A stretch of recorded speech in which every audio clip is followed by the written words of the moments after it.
All right, everybody. This is just Seneca Linder going over day one. Yesterday, we picked up a female flight, but before we picked them up, we had to get the dorm set up. So the very first thing that an MTI needs to do is never trust what an MTI did that was in the dorm prior. So the first thing I checked for was a bulletin board, and the bulletin board was wrong. It wasn't updated. So what I did was first I fixed it, and then I let the section chief know. But also showing that teamy love, I went next door and they had the same issue. So they had old things that were posted and they didn't have the most updated things posted. Remember, as a military training instructor, you always got to take care of not just your teamie, but the whole entire section to make sure that we are always in compliance. Now, the next thing that we started doing was start personalizing things the way that we wanted to. And when we say personalize, I'm talking about personalization for the trainees. For example, there's something called an EC binder. I don't like the EC binder because it's in a book, and if it's closed, trainees are more likely never to read it. So what I do is I color code things of different emphasis for entry control duty. So in this particular flight, I made it light blue. It is the standard training for everybody. When they get on shift, here's your OJT in order to answer the door properly. And it's right out of their book.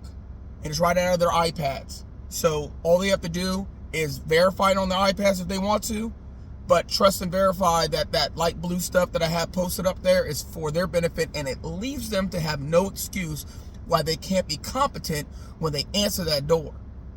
Everything that you do as a military training instructor, you set them up for success.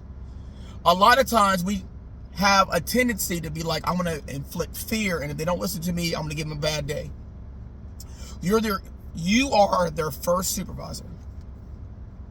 So all I can tell you is that they need to show, or you need to show, that you care about them first.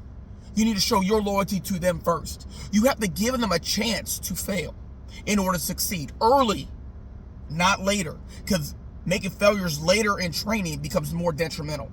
So you want them to absolutely have the freedom to make mistakes, provided that they give it everything that they have. And if a whole bunch of people are making mistakes, maybe it was you that didn't give the information clearly. So the next thing that we did was we started to look at all the linen. Do all the beds have pillows? They didn't. There's one bed missing pillows. Look for weapons. Do all the wall lockers have weapons? If not, is PT Supply tracking to make sure that they know that your dorm is missing weapons? Also, when you're looking at linen, making sure they don't have a lot of holes in it. And if they do, just replace it. It's that easy. And then we have to make sure that everything works. We're looking at the lights, making sure there's no lights that are out, making sure that everything is in working order because they deserve it. And then now we start getting all the rosters ready. All the rosters I'm talking about. Well, right now, what BMT is going through right now is in 0 week of training, they're at the 323rd Training Squadron for in processing. And then they come to us at the end of the 0 week of training. And then we pick them up that Saturday, which today is Sunday. So we picked them up yesterday. So there's a lot of turnover. There's a lot of rosters that have already been done already. But there are things that you have to do as an instructor to make sure that gets done. For example, the name tag roster must be turned in on Monday. You find all this in a weekly activity checklist. So you just go through and make sure that it's good. And what I would do personally is, if you're a checklist person like I am, make your own checklist and make it so that it goes with the times of change. So sometimes checklists will change when it's due or whatever. You just move it around or whatever like that, so that you never miss anything, and you share your knowledge and post it up somewhere where you can always track everything. So after we check the beds, we check the weapons, we made sure all the facilities were working properly, we made sure the records were good, then we just waited. So on pickup day, we went up to the 323rd Training Squadron, we talked to the MTIs, we got a little feel for how the flight was doing. And when I talk about flight, I'm talking about just the dorm flight. So, because when they come back to your squadron, or to an MTI squadron that's getting picked up, you're going to be collecting them as an integrated flight, but then they're going to disperse back into their dormitory flight. So let me explain this real fast if you are unaware. So you have your dorm flight, but you have your integrated flight, your true flight that represents who you are. So your dorm flight is anything to do with your RLA. And when I say RLA, I'm talking about recruit living area. Your recruit living area, everything to do with the dorm is your dorm flight. But anything outside of the dorm is your integrated flight. So you really have kind of like two flights, but that's okay. Anyway, so we got our integrated flight and they disperse back into their regular dorm. We put everything on their bed. And look, this is just my opinion. My opinion. I've been doing this for a long time. I'm understanding about their mistakes early. And I'm not invoking too much fear. Because you invoke too much fear, they're not going to be not only are they not going to listen, but fear shuts out all education. So I'm like, you better give me that report statement. Don't forget that. I deserve that honor. I deserve it. Get your heels together. And I'm stern, but I'm not over the top. And they're learning. And as I'm teaching this is what I do. I always tell my trainees, don't let anybody fail around you. Be a team.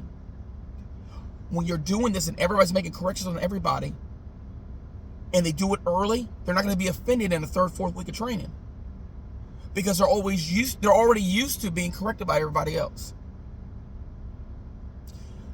So now, as we're doing this, we're setting up everything. We taught in the bed display. We taught the colon drawer placement, security drawer. They kind of had to throw that in because it takes a little bit of delicacy, and we don't have a lot of time. Because we went about 2.5 hours to teach a whole bunch of stuff.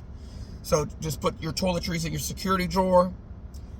Night display. I spent a little bit of time on night display to make sure they knew the purpose of night display and getting everything up. Set up their PT gear, making sure that they know what side it goes on for the PT gear. Inseam to inseam when you're hanging up pants, inseam to inseam. You know, letting them make mistakes, but you got to go around, you got to check to make sure that the law of primacy, the first thing that they learn is check mark. Make sure that's good because you don't want to have bad habits.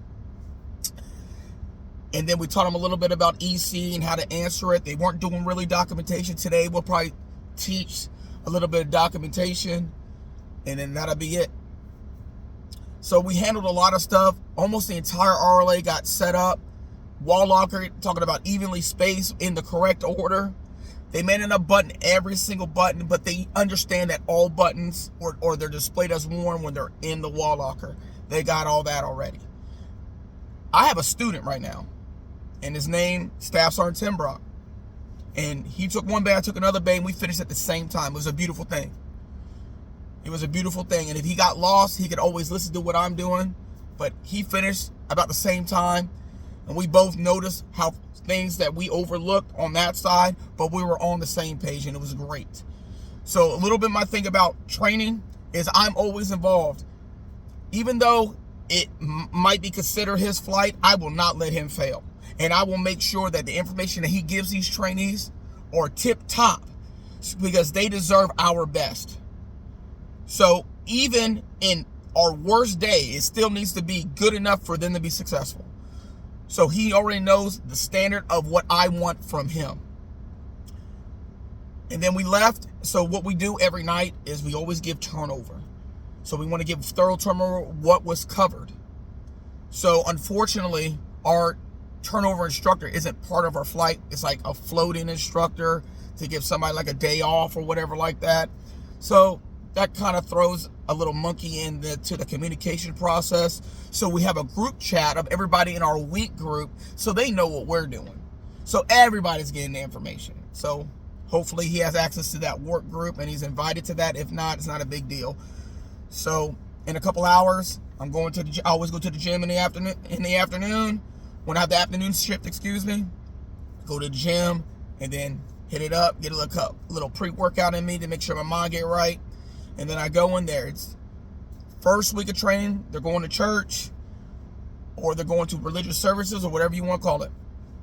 My job is to make sure they know that that's a right, that they need to go to it.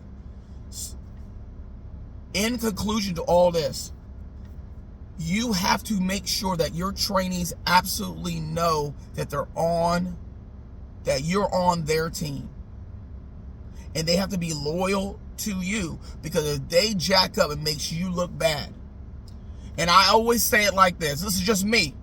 Why did you do that to me? Why would you do that? Why isn't your area displayed properly?